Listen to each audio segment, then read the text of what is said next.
आज हमारी टर्म जो यहाँ पे है जिसको हम डिफाइन करेंगे, अंडरस्टैंड करने की कोशिश करेंगे, वो है पेरोल। पेरोल क्या होता है? पेरोल भी एक किस्म की बेल होती है जिसमें एक क्रिमिनल को, एक प्रिजनर को छोड़ा जाता है। लेकिन अब बेल और पेरोल में क्या फर्क होता है कि बेल होती है कुछ पर्टिकुलर क्राइम्स में, क्योंकि आपने इससे पहले भी पढ़ा bailable offence and non bailable offence. कुछ ऑफेंसेस होते हैं जिनमें बेल होती है, क्रिमिनल को छोड़ा जाता है, उसको कुछ दिन के लिए छोड़ दिया जाता है जब तक कोर्ट की तरफ से डिसीजन ना आए। लेकिन कुछ ऐसे क्राइम्स होते हैं जो नॉन बेलेबल होते हैं जिसमें छोड़ा ही नहीं जाता, जैसे मर्डर वगैरह होता है। लेकिन अब पेरोल क्या होता है? पेरोल बेसिकली इसमें एक बंदा जिसको सजा हुई होती है, चाहे 10 साल की हो या 15 साल की हो या 20 साल की हो या लाइफ इंप्रिजमेंट हो, अब वो जेल में कुछ टाइम गुजारता है और कुछ टाइम गुजारने के बाद कोर्ट उसकी कंडीशन को देखता है, उसकी घर की हालत को देखता है, उसके बिहेवियर को देखता है और उस बेस पर उसको फिर छोड़ दिया जाता है। That is called payroll. लेकिन ये पेरोल जो होता है, इट इज अ टेम्पोररी और conditional release of A prisoner before their full sentence expires, granting based on the good behavior to facilitate rehabilitation and reintegration into the society। यानी payroll एक temporary और conditional release होता है एक prisoner का। जो कैदी होता है जेल के अंदर, उसको टेम्पोररी और कुछ कंडीशन की बेस पे छोड़ दिया जाता है, जबकि उसने अपना सेंटेंस का टर्म जो है, जो सजा उसको हुई होती है, वो उसने पूरा नहीं किया होता है। लेकिन उसके अच्छे बिहेवियर को देखकर और उसको रिहेबिलिटेट करने की गर्ज से सोसाइटी में उसको वापस आना लाया जाता है और फिर एक बार उसको जिंदगी गुजारने का मौका दिया जाता है। But it is not a right, it is a privilege. ये राइट नहीं है कि हर कोई क्लेम करेगा कि भाई मेरा बिहेवियर तो अच्छा है या मैंने पहली बार क्राइम किया, मुझे छोड़ दो। ये प्रिविलेज है, ये कोर्ट की डिस्क्रेशन है कि वो किस बंदे को पेरोल पे छोड़ दे, क्योंकि इसमें सारी इन कंडीशंस को देखा जाता है, उसके बिहेवियर को, उसके फैमिली बैकग्राउंड को। किसी के घर में इलनेस होती है, किसी के घर में डेथ हो जाती है, उस बेस पर किसी बंदे को पेरोल में छोड़ा जाता है। अब पेरोल की एलिजिबिलिटी और रिक्वायरमेंट क्या है? क्या हर एक कैदी को छोड़ा जाएगा पेरोल पे? नहीं। Prisoners must generally serve a minimum portion of their sentence, for example 1 year India. यानी जो बंदा जेल में बंद है, उसने अपनी सजा, मैक्सिमम सजा जो है, मिनिमम जो है, उसने गुजारी हो, कम से कम 1 साल उसने जेल में गुजारा हो। यानी कि आज बंद हो गया, दूसरे दिन छोड़ देंगे। और दूसरा, उसका अच्छा कैरेक्टर होना चाहिए। लेकिन खास तौर से ये कुछ ऑफेंसेस है जिसमें ये होता है। एनडीपीएस एक्ट, जिसको आप आजकल ड्रग्स वगैरह जो आप सुनते रहते हैं, उन चीजों में ये पेरोल नहीं होता, ऐसे क्रिमिनल को नहीं छोड़ा जाता। तो फिर इसमें क्या होता है, इसकी कंडीशन क्या होती है? इसमें यह कंडीशन रखी जाती है कि अगर किसी को पेरोल पे छोड़ा जाता है, they are monitored by authorities. इनको अथॉरिटीज यानी पुलिस या कोर्ट नजर रखता है। अगर वो दोबारा committing another crime, breaking laws, अगर वो लॉज को तोड़ते हैं या कोई क्राइम करते हैं, तो फिर इनको फिर वापस कोर्ट बुलाया जाता, जेल में वापस बुलाया जाता है, उनका पेरोल फिर कैंसिल कर दिया जाता है। तो ये कुछ, ये granting for specific purpose, specific reason, like family death हो, किसी के घर में डेथ हो जाती है, किसी के घर में मैरिज होती है, या खासतौर से कोई सीरियस इलनेस होती है, या नेचुरल क्लैमिटीज की वजह से किसी की प्रॉपर्टी का डिस्ट्रक्शन हो, या किसी की लाइफ को कोई खतरा हो, तो ऐसी कंडीशन में एक कैदी को पेरोल के ऊपर टेम्पोररी छोड़ दिया जाता है। Clear? Yes sir, yes sir. उसके बाद दूसरी टर्म जो हम अक्सर कोर्ट में डिस्कस करते हैं, इससे पहले भी हमने इसको डिस्कस किया है, वो है पब्लिक इंटरेस्ट लिटिगेशन, यानी PIL, यानी पिल। तो पिल क्या है? It is a legal mechanism in India allowing any citizen organisation to approach the court. यानी ये एक ऐसा मैकेनिज्म है, एक ऐसा लीगल सिस्टम है जिसमें कोई भी इंसान, कोई भी बंदा, वो एडवोकेट हो या लॉयर हो या कोई आम इंसान हो, वो कोर्ट जाता है, कोर्ट को अप्रोच करता है, चाहे सुप्रीम कोर्ट हो अंडर आर्टिकल 32 या हाई कोर्ट हो अंडर आर्टिकल 226। और वो जब इस कोर्ट, सुप्रीम कोर्ट या हाई कोर्ट का अप्रोच करता है, क्या अप्रोच करता है? टू प्रोटेक्ट पब्लिक इंटरेस्ट, कि पब्लिक इंटरेस्ट को प्रोटेक्ट किया जाए, सोशल जस्टिस को प्रोटेक्ट किया जाए, ह्यूमन राइट्स को प्रोटेक्ट किया जाए।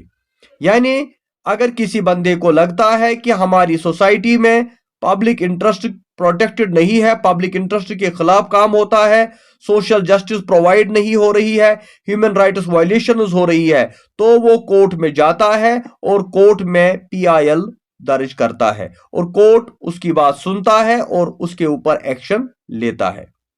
इसको असल में हम बोलते हैं जुडिशियल एक्टिविज्म, कि कोर्ट फिर एक्टिव हो जाता है। ये उस बंदे से, उस बॉडी से, उस ऑर्गेनाइजेशन से कहता है कि भाई आपके खिलाफ पीआईएल आया है, तो आप लोगों के इंटरेस्ट को वायलेट कर रहे हो, तो आप जो है अपने काम को रोको। खास तौर से एनवायरमेंटल प्रोटेक्शन हो, पब्लिक वेलफेयर हो या अकाउंटेबिलिटी ऑफ गवर्नमेंट हो, कि गवर्नमेंट को जो काम करना था और एनवायरमेंट को बचाने के लिए, पब्लिक वेलफेयर के इंटरेस्ट के लिए इन पीआईएल्स को लाया जाता है। तो हमारे इंडिया के अंदर अगर हम देखें तो हमने इसको अमेरिकन जूरिस्प्रूडेंस से लिया है, पब्लिक इंटरेस्ट लिटिगेशन को। लेकिन ये जो इंडिया के अंदर जो इंट्रोड्यूस करने वाले हैं वो पहली बार थे justice V R. Krishna Iyer and P N. Bhagwati. तो ये दो इंपॉर्टेंट जस्टिस है हमारे इंडिया के, जिन्होंने इंडिया के अंदर इस पीआईएल को इंट्रोड्यूस किया। पहले जस्टिस वी.आर. कृष्णा अय्यर ने और उसके बाद पी.एन. भागवती ने। अब इसमें कौन से खास इश्यूज कवर किए जाते हैं? मिसाल के तौर पे हम कोई भी आम आदमी सिटीजन जाएगा पीआईएल के लिए तो किन इश्यूज पे वो बात करेगा? एनवायरमेंटल पोल्यूशन इसमें सबसे इंपॉर्टेंट आता है। अगर कहीं पर एनवायरमेंटल पोल्यूशन हो रहा है तो आप पीआईएल लॉन्च कर सकते हैं। मिसाल के तौर पे आप देखिए कि हमारे कश्मीर के अंदर बहुत सारे ब्रिक किलन है जो एनवायरमेंट को पोल्यूट कर रहे हैं, तो कोई भी आदमी जाके कोर्ट में एक पीआईएल लॉन्च कर सकता है अगेंस्ट दीज ब्रिक किलर्स, कि भाई ये जो ब्रिक किलर है इससे हमारा एनवायरमेंटल पोल्यूशन हो रहा है, तो कोर्ट इसको सुनेगा, इसके ऊपर एक्शन ले सकता है। बॉन्डेड लेबर, अगर कहीं पे बॉन्डेड लेबर है, फोर्स्ड लेबर है, अगर ह्यूमन राइट्स वायलेशन हो रही है या गवर्नमेंट पॉलिसी अकाउंटेबिलिटी की गवर्नमेंट को की जो काम है वो पूरी तरह से नहीं हो रहा है, तो कोई भी बंदा कोर्ट में जाके पीआईएल दर्ज कर सकता है। Who can file? Any public person or any NGO जो है वो पीआईएल लॉन्च कर सकती है। इसके लिए क्या जरूरत होती है, क्या करना होता है? रिक्वायर्स गैदरिंग एविडेंस, पहले आपको एविडेंस लाना है। Drafting A petition with details of public injury, फिर आपको एक पेटिशन बनाना है, एक फाइल बनानी है और उसमें आपको बताना है पब्लिक इंजरी क्या हुई है, लोगों का नुकसान क्या हुआ है, and submitting it to the court registry, फिर आपको एक कोर्ट में सबमिट करना होता है। तब जाके कोर्ट इन एविडेंसेस को और इस पब्लिक इंजरी को देखता है और इसके ऊपर कोई डिसीजन लेता है। तो पीआईएल के बारे में सम लैंडमार्क जजमेंट्स, कुछ इंपॉर्टेंट जजमेंट्स जो पीआईएल के ऊपर ही दी गई है, उसमें पहला आता है the seeds of concept of public interest litigation were initially sown in India by justice Krishna Iyer in 1976 in Mumbai Kamgar Sabha versus उबुल-थाई case. तो पहली बार इंडिया के अंदर जब हम पब्लिक इंटरेस्ट लिटिगेशन को देखते हैं वो 1976 में जस्टिस कृष्णा अय्यर ने लाया था और केस का नाम था मुंबई कामागर सभा वर्सेस। और दूसरा जो सबसे इंपॉर्टेंट फर्स्ट रिपोर्ट जो हम कहेंगे रिपोर्टेड केस जो था पीआईएल का, वो था हुसैन आरा खातून और स्टेट ऑफ बिहार के बारे में, 1979 में आया, जिसमें बोला गया, पीआईएल में बोला गया था कि जो प्रिजनर्स है, जो कैदी है, उनकी कंडीशन बहुत ही खराब है, उनके ऊपर ट्रायल चल रहा है, तो उनको अभी वो प्रूव नहीं हुए हैं गिल्टी, तो उनको रिलीज किया जाए। और इस चीज का जब पीआईएल का जो है कोर्ट ने इसका जब कहेंगे हम इसके ऊपर जब डिस्कशन हुआ तो फिर कहते हैं कि 40,000 प्रिजनर्स को रिलीज किया गया। तो कोर्ट ने इस बात को एक्सेप्ट किया, इस पीआईएल में यह बात बोली गई थी, और जब इसके ऊपर इन्वेस्टिगेशन की तो 40,000 कैदियों को बिहार के अंदर जेल से छोड़ दिया गया। ये होता है पावर पीआईएल का, इसको बोलते हैं लैंडमार्क जजमेंट्स। और इसके अलावा बहुत सारी ऐसी जजमेंट्स इंडिया के अंदर है जो पीआईएल के ऊपर है, जिसमें एक आम आदमी कोर्ट में जाता है और कोई मसला वहां पे खड़ा करता है, चाहे गंगा वाटर का, चाहे डल लेक का, चाहे कोई और जो सोशल इशू हमारे यहाँ होते हैं उनके ऊपर, और कोर्ट इनकी बात सुनता है और आपको उसमें कोई पैसा नहीं देना होता है, आपकी तरफ से गवर्नमेंट ये केस लड़ती है, सिर्फ आपको आगे आके इसको आपका नाम आ जाता है, तो पीआईएल इसको बोलते हैं। क्लियर? Yes, sir. अच्छा, Yes, sir. एक और टर्म जो हम अक्सर यूज करते हैं वो है अनड्यू इन्फ्लुएंस। ये सुना है आपने अनड्यू इन्फ्लुएंस?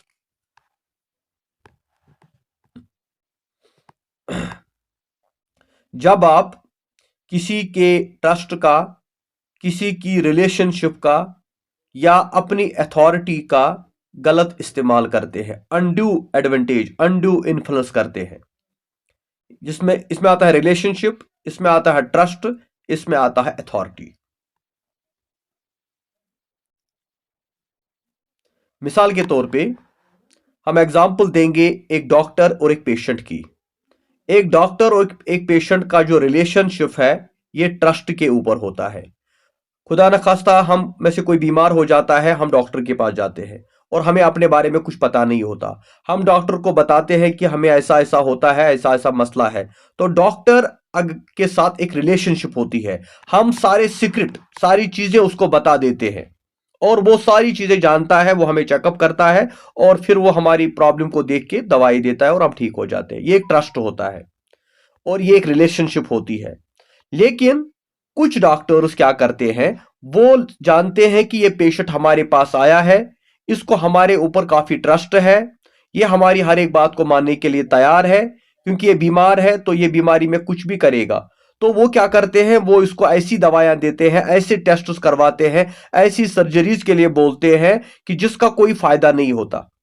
और ये पेशेंट बेचारा वो चीज मान लेता है और काफी ज्यादा प्रॉफिट इस डॉक्टर को मिल जाता है। लेकिन ये किस चीज का इस्तेमाल करता है? अनड्यू इन्फ्लुएंस का, इस रिलेशनशिप का, इस ट्रस्ट का और इस फ्री विल का। क्योंकि इसको पूरी अथॉरिटी, पेशेंट तो इसको नहीं कहेगा डॉक्टर साहब मैं ये नहीं करूंगा, क्योंकि इसने अपने आप को सरेंडर किया होता है बिफोर द डॉक्टर, और डॉक्टर जो कहेगा मैं वही करूंगा। डॉक्टर इसको कहता है आपको ये चीज नहीं खानी, ये कहता ठीक है। वो कहता है ये चीज खानी है, वो कहता है ठीक है। ये दवाई खानी है, ये टेबलेट लेना, ये ऑपरेशन करना, ये टेस्ट करना है। तो इस अगर यहां पर कोई डॉक्टर इस चीज का गलत फायदा उठाएगा, अपनी इस पोजीशन का, अपने इस स्टेटस का, अपनी इस ट्रस्ट का जो है मैनिपुलेट करेगा इसको और इसको टारगेट बनाएगा और इससे कोई फायदा हासिल करेगा, इसको बोलते हैं अनड्यू इन्फ्लुएंस। या इन केस आप टीचर एंड स्टूडेंट, क्योंकि टीचर की डोमिनेंस होती है, स्टूडेंट हमेशा डोमिनेट होता है, इसमें एज का डिफरेंस आता है, डिपेंडेंसी आती है। तो टीचर भी ये चीज कर सकता है कि अपने स्टूडेंट को जो है इस फ्री विल का गलत इस्तेमाल कर सकता है। इसी तरह कोई एम्प्लॉयर को एक्सप्लॉइट करेगा कि जो बॉस है वो अपने मुलाजिम से कहेगा कि भाई आपको ये काम करना होगा, आपको ऐसा करना होगा। तो उस वो चीज भी इस कैटेगरी में आ जाती है। तो इसको बोलते हैं लीगल टर्मिनोलॉजी में अनड्यू इन्फ्लुएंस।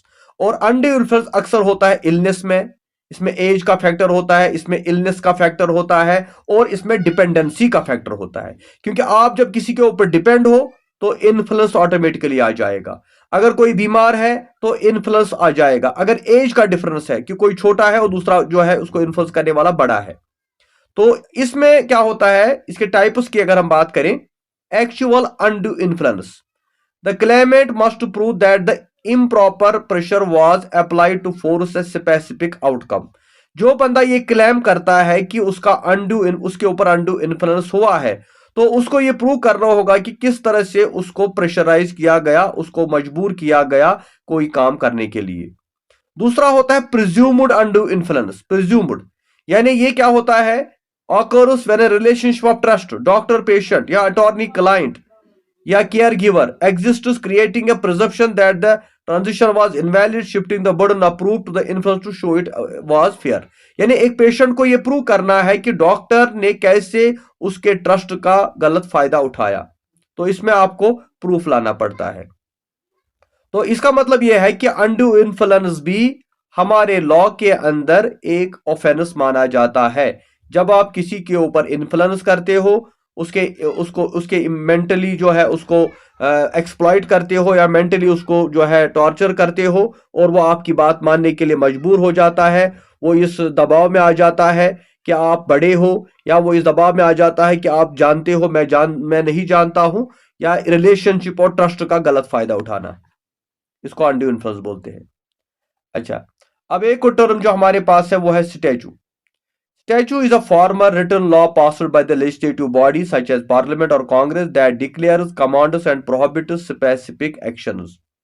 ये एक किस्म का लॉ होता है, लेकिन ये कौन सा लॉ होता है? एक होता है हमारा कॉमन लॉ, जो ऑलरेडी आईपीसी, बीएनएस या कॉन्स्टिट्यूशन में बनाए गए कानून है, जो हम फॉलो कर रहे हैं कई सालों से।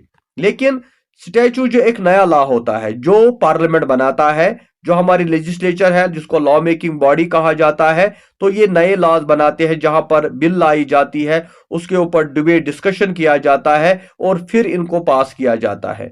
अब ये नए लॉज क्यों बनाए जाते हैं?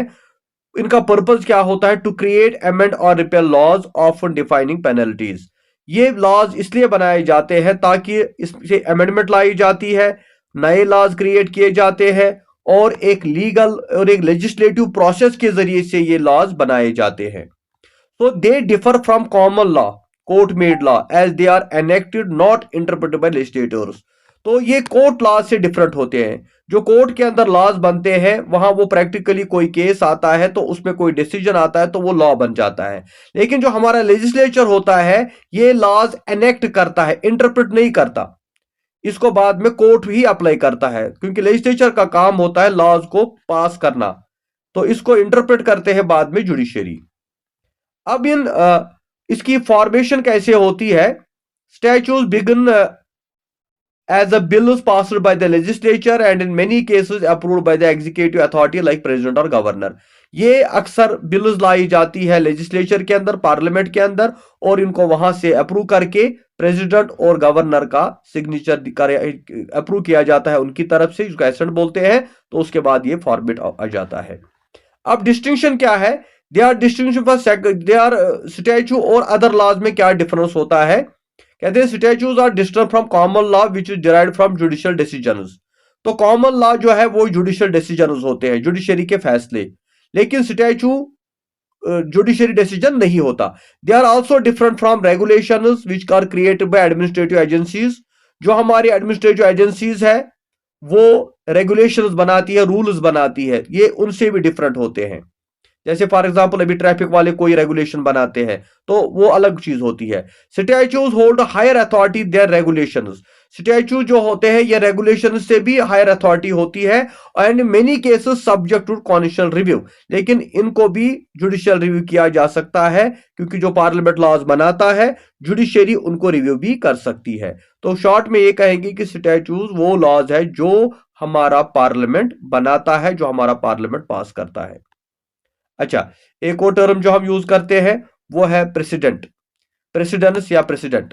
President is a principle or rule establish in a previous legal case that binds or guides court in subsequent similar case operating under the doctrine of stare decisis to stand with decided matters.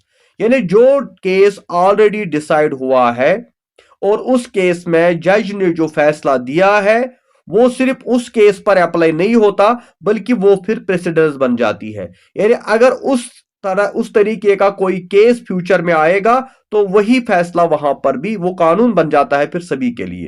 यानी आज के date में अगर court ने कोई decision दिया किसी case के अंदर, तो फिर ये सिर्फ आज अप्लाई नहीं होगा, ये आगे आने वाले जमाने में भी अप्लाई होगा अगर सेम सिचुएशन होगी। तो इसको बोलते हैं प्रेसिडेंस या प्रेसिडेंट। अब इसकी क्या है binding precedent? Lower court must follow the decision of higher court, कि जो हायर कोर्ट का डिसीजन होता है, सुप्रीम कोर्ट ने कोई डिसीजन लिया है, हाई कोर्ट ने कोई डिसीजन दिया है, तो लोअर कोर्ट उसको उस डिसीजन को मानना होता है और उसी डिसीजन के मुताबिक काम करना होता है। इवन इफ द जज disagrees with the previous ruling. अगर जज डिसएग्री भी करता है, अगर जज को नहीं लगता कि वो डिसीजन सही है, लेकिन तब भी इसको सुप्रीम कोर्ट और हाई कोर्ट की बात को मानना पड़ेगा, क्योंकि ये प्रेसिडेंट है। यानी फॉर एग्जांपल हमारे डिस्ट्रिक्ट कोर्ट में कोई केस चल रहा है तो हमारे वकील साहब वहां पे बोलेंगे, सर, जज को बोलेंगे, सर ऐसा ही केस पिछले 2 साल पहले सुप्रीम कोर्ट में आया था और सुप्रीम कोर्ट ने उसमें यह डिसीजन दिया था। वो रेफरेंस देगा, कहेगा सर सेम सिचुएशन यहां पर भी है, तो आपको वही चीज यहां पर अप्लाई करनी होगी। तो जज जब इस चीज को देखेगा तो इसको वो चीज अप्लाई करनी होगी, क्योंकि वो हायर कोर्ट का डिसीजन है। तो इसलिए इसको प्रेसिडेंस हम बोलते हैं कि जो रीजनेबल डिसीजन है, जो दिया गया है, और उसके पीछे जो है ये लॉजिक होता है कि जब ये दिया गया है तो ये आगे आने वाले जो है केसेस पर भी अप्लाई होगा। और इसकी अगर हम मिसाल दें तो इंडिया के अंदर, यूके के अंदर और यूएसए के अंदर president is the backbone of common law system. जो हमारा लॉ सिस्टम है, जो हमारे कॉमन लॉज है, उसकी बैकबोन प्रेसिडेंट है, क्योंकि जितने भी डिसीजन आज तक लिए गए हैं वो सारे रिकॉर्डेड होते हैं, एक बुक फॉर्म में होते हैं। 10 साल, 15 साल, 40 साल पहले अगर कोई डिसीजन लिया गया है तो वो जाया नहीं होता, वो आज भी वैलिड होता है, उसकी मिसाल दी जाती है और वो प्रेसिडेंट कहलाता है। क्लियर? सर थोड़ा सा फिर से बताइए, प्रेसिडेंट क्या हुआ सर?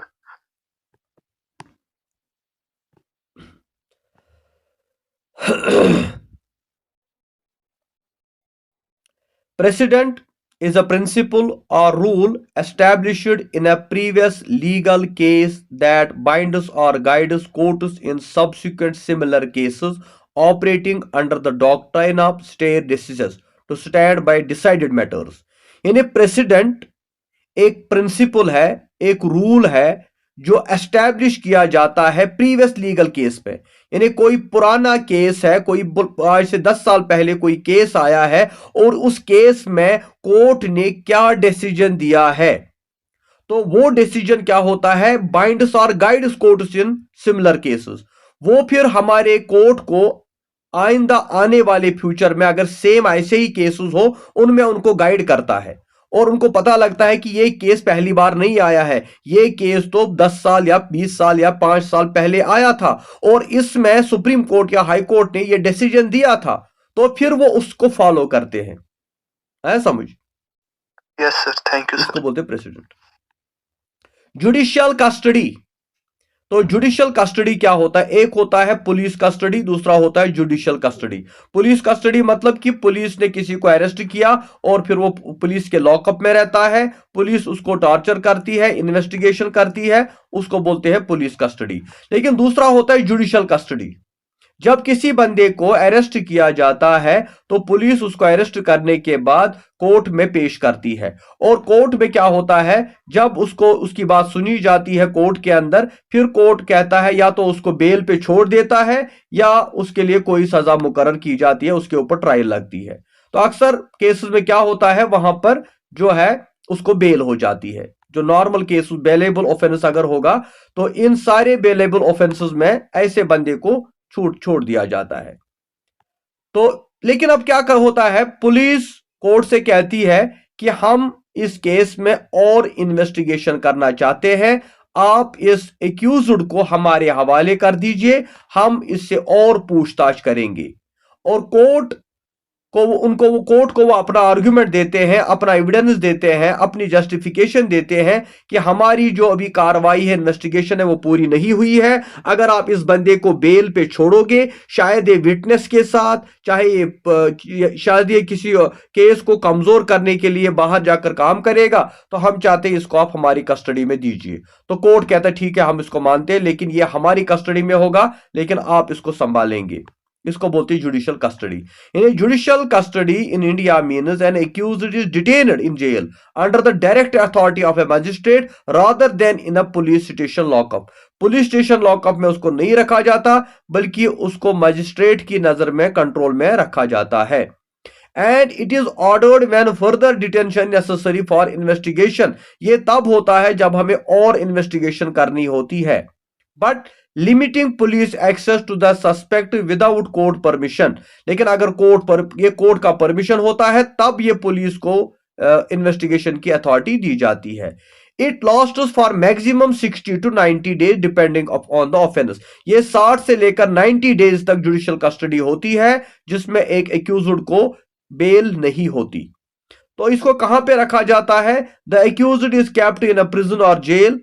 इसको जेल में रखा जाता है, लेकिन under direct supervision of court और मजिस्ट्रेट। लेकिन इसको कोर्ट की निगरानी में रखा जाता है। Police can not interrogate, police इसको इंट्रोगेट नहीं कर सकती without specific permission from the magistrate, जब तक मजिस्ट्रेट इनको परमिशन ना दे। तो 60 दिन भी हो सकता है ऐसे केसेस में जिनमें 10 साल की सजा होती है, और डेथ लाइफ इंप्रिजमेंट वगैरह हो तो उसमें 90 डेज तक। But after which the accused may have, उसके बाद 90 डेज के बाद या 60 डेज के बाद एक्यूज्ड को बेल हो सकती है, तब तक इसको कोई बेल नहीं होगी।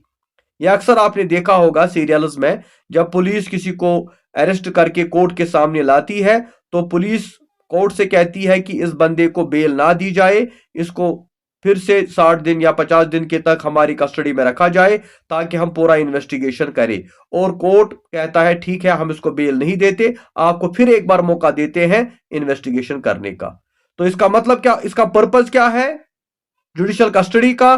To prevent the accused from tampering the evidence और इन्फ्लुएंसिंग विटनेस ड्यूरिंग इन्वेस्टिगेशन, कि कहीं ये एविडेंस के साथ टेम्परिंग ना करे, सबूत ना मिटाए या विटनेस को इन्फ्लुएंस ना करे। क्योंकि अगर कोई बंदा अरेस्ट हुआ फिर उसको दूसरे दिन छोड़ दिया गया तो ये सारे सबूत मिटाएगा और जो विटनेस है उनको भी लालच वगैरह देके डरा धमका के उनको भी अपनी साइड में कर लेगा, जिससे क्या होगा, इन्वेस्टिगेशन सारी खत्म हो जाएगी। इसीलिए ये जुडिशियल कस्टडी होती है। अच्छा, एक और टर्म जो हम यूज करते हैं वो है जुडिशियल प्रोसीडिंग। जुडिशियल प्रोसीडिंग यानी कोर्ट की कार्रवाई। तो जुडिशियल प्रोसीडिंग क्या है? Is a formal legal process presided over by a जज, tribunal or authorized body where evidence is taken on oath, legal rights are determined, it includes trials and enquiries but excludes police investigations. यानी judicial proceeding होती है court की कार्रवाई। जब police किसी को arrest करती है उसके बाद पुलिस इन्वेस्टिगेशन खत्म हो जाती है, इन्वेस्टिगेशन के बाद कोर्ट की प्रोसीडिंग चलती है जिसको जुडिशियल प्रोसीडिंग बोलते हैं। वहां पर क्या होता है, एक लीगल प्रोसेस होता है जहां पर एक जज, एक एथोराइज्ड बॉडी एविडेंसेस को देखते हैं और इन सभी चीजों को एनालाइज करते हैं, इनके ऊपर डिस्कशन डिबेट लगता है और यहां पर ट्रायल चलती है और उसके बाद जुडिशियल प्रोसीडिंग जो होती है वो एनफोर्स हो जाती है, वहां से जो है कोई डिसीजन आता है।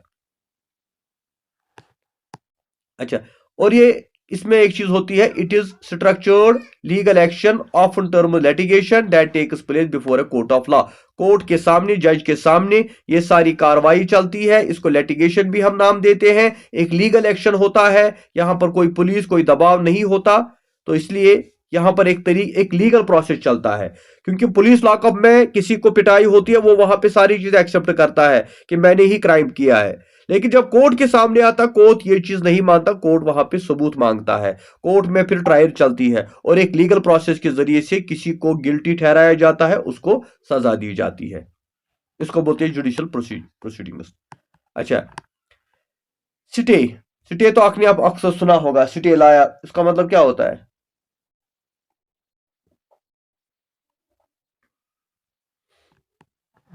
करते हैं ना अक्सर हम यूज स्टे। यस सर, हाँ किसी भी चीज को रोकना, होल्ड पे रखना। हाँ जी, कोर्ट के ऑर्डर, किसी यानी ऑर्डर को मतलब पे रखना। Very good. यानी कोई ऑर्डर, कोई एक्टिविटी, कोई एक्शन अगर हो रही है तो उसके खिलाफ आप अपील करते हैं, आप कोर्ट में जाते हैं, आप अथॉरिटीज के पास जाते हैं और उनसे कहते हैं कि ये जो काम हो रहा है, जो ऑर्डर आया है, ये जो चीज आई है, हम इससे मुतमिन नहीं है। जब तक कोर्ट का कोई ऑर्डर ना आ जाए, जब तक कोई डिसीजन ना आ जाए, तब तक इसको होल्ड पे रखा जाए। तो stay refers to remaining in a specific place, position और condition or to continue to be as specified. It is commonly known not to leave or to devil or to halt or to can imply maintaining a state such as stay clean or stay put. यानी stay का मतलब होता है जैसी position है, जो situation है, जो कंडीशन है, उसी कंडीशन पे रखा जाए। जब तक कोर्ट का कोई ऑर्डर नहीं आएगा तब तक इसके ऊपर कोई कार्रवाई ना हो। चाहे कोई मकान बनाता है, दूसरा बंदा स्टे लाता है कि भाई मैं मुतमईन नहीं हूं, इसमें कानून की खिलाफ वर्जी, इलीगल एक्ट हो रहा है, ये अनलॉफुल एक्टिविटी है, तो जब तक कोर्ट नहीं कहेगा ये लीगल है तब तक इसको रोका जाए। इसको हम कहते हैं लीगल टर्मिनोलॉजी में स्टे। दूसरा होता है void. Void refers to state of complete emptiness, lack of contents or something that is null and invalid, such as legally binding contract, a contract or action that is not legally binding or has no effect. मिसाल के तौर पे एक बच्चा 10 साल का है, वो जाता है दुकानदार के पास, दुकानदार से कहता है कि आप मुझे 1000 रुपया दो, मैं कल आपको वापस दूंगा। ठीक है, दुकानदार उसको 1000 रुपये देता है, और ये उससे प्रॉमिस करता है ठीक है मैं कल आपको वापस दूंगा, लेकिन दूसरे दिन वो बच्चा वापस पैसा नहीं करता। तो ये दुकानदार पुलिस के पास जाएगा और कहेगा इस बच्चे ने मुझसे 1,000 रुपया लिया था तो इसने ये वापस नहीं किया। तो पुलिस क्या करेगी?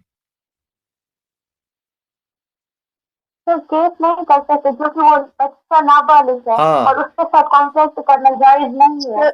पुलिस कहेगी भाई ये तो वॉइड है, ये तो नल एंड इनवैलिड है, इसके ऊपर कोई लीगल बाइंडिंग नहीं है, आप कोई केस नहीं कर सकते क्योंकि आपने इसके साथ जो कॉन्ट्रैक्ट किया है आपको ये जानना चाहिए था कि वो माइनर है। अगर वो मेजर होता, अगर उसकी एज कंप्लीट होती 18 साल का होता तो हम उसको पकड़ लेते और केस ठोक देते, लेकिन ये तो छोटा बच्चा है, आपको दिमाग नहीं था, आपको नहीं पता था इसकी कोई लीगल बाइंडिंग नहीं है, इसलिए क्योंकि ये it is not legally binding, it has no effect, इससे कोई फर्क नहीं, वो आपको दे या ना दे आप कुछ नहीं कर सकते। तो इसको बोला जाता है वॉइड। यानी ये अक्सर कॉन्ट्रैक्ट्स में होता है, जब हम एग्रीमेंट करते हैं, कॉन्ट्रैक्ट करते हैं, उसमें ये चीज देखी जाती है कि आप जिसके साथ कॉन्ट्रैक्ट कर रहे हो, आप जिसके साथ एग्रीमेंट कर रहे हो, लीगल बाइंडिंग क्या है, क्या लीगली वो कॉम्पिटेंट है, वो ये कॉन्ट्रैक्ट कर सकता है, एज का क्राइटेरिया या बाकी जितने भी क्राइटेरियाज है क्या वो इसमें फुलफिल हुए हैं। तो इसलिए इस चीज को हम लॉ की टर्म में वाइड बोलते हैं। अच्छा, मेलेफिसेंस, मेलेफिसेंस एक ऑफेंस है, लेकिन ये कौन सा ऑफेंस है? एक अनलॉफुल, एक रॉन्गफुल एक्ट, जिसमें आपका इंटेंशन होता है कोई गलत काम करना या कोई रॉन्ग एक्ट करना, मगर ये आम आदमी नहीं करता, often by a public official, corporate officer or a person in a position of trust, which causes physical or financial harm to another। जब एक ऑफिसर की तरफ से, एक गवर्नमेंट एम्प्लॉय की तरफ से, एक ऐसे बंदे की तरफ से जिसका पोजीशन ऑफ ट्रस्ट हो, जिसके ऊपर लोगों को भरोसा हो, एक पोजीशन वो होल्ड करता हो, और वो अपनी किसी एक्टिविटी से किसी दूसरे इंसान को फिजिकल या फाइनेंशियल हार्म पहुंचाए, तो इसको मेलेफिसेंस बोलते हैं। मिसाल के तौर पे public official, a police officer using excessive force intentionally, कि कोई पुलिस ऑफिसर अपने फोर्स का, अपने ताकत का एक्सेसिव, ज्यादा इस्तेमाल करता है, इंटेंशनली वो अपने फोर्स का, पावर का मिसयूज करता है, आपको फिजिकली हार्म करता है या आपको फाइनेंशियली हार्म करता है। जैसे कुछ पुलिस वाले जाते हैं दुकानदारों के पास हफ्ता वसूली करने के लिए, अपने फिजिकल पावर का यूज करते हैं, अपने और फाइनेंशियली दूसरे को हार्म करते हैं, तो इसको बोला जाता है मेलेफिसेंस। या कोई professional, a doctor knowingly prescribing unnecessary harmful medication for financial gain, कि एक डॉक्टर पेशेंट को ऐसी दवाइयां लिखता है जो अननेसेसरी होती है, जिसमें इसका कोई फायदा नहीं होता, सिर्फ ये फायदा होता है कि डॉक्टर को पैसा मिल जाता है, फाइनेंशियल गेन। जैसे कुछ डॉक्टर बोलते हैं भाई किसी को, कोई किसी बंदे को कोई मामूली सा कोई बीमारी होता है और वो उससे कहते हैं भाई आपको ये टेस्ट करना होगा, आपको 10,000 रुपये 20,000 रुपये टेस्ट करने होंगे, और वो भी ABCD जो है कोई नर्सिंग ऑफिस, कोई मेडिकल शॉप, वहां पे करने होंगे। तो इसको भी मेलेफिसेंस बोला जाता है कि जब वो अपनी पोजीशन का, अपनी पावर का गलत इस्तेमाल करता है और इस बंदे को फाइनेंशियल लॉस करवाता है, इसको हम बोलते हैं मेलेफिसेंस।